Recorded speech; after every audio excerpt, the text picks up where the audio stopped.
Mana bu tilla komplektni xo'jayinim menga berganlar. Tilla bilan toza jamchuk aralashgan. Men buni shunday olaman deb qaychilab uzib tashlayman. Mana shu tillani bir bo'lagi. Xohlasam ishlayman. Qashaydi. Xohlasam ertaman. Farqi yo'q. Bu bo'lsa idish pichoqni olaman.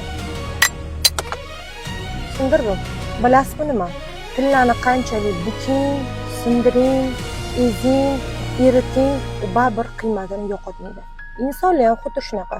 Palaging qancha toza bo'lsa, ilming, biliming qanchalik kuchli bo'lsa, hayotda seni qanchalik sindirishga harakat qilishmasin, boshingni egishsa, g'ururingni toptashsan, baribir sinmaydigan inson hech qachon sinmaydi. Sababi u insonlar xuddi oltin kabilar. Sopol bo'lsa, butun holatda ham sopol.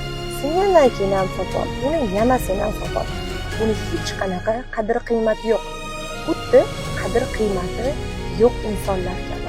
Gaplarimni tushunganlar tushundi. Xo'sh, kommentariy yozib keting. Siz oltin kabi insonmisiz yoki sopol kabi?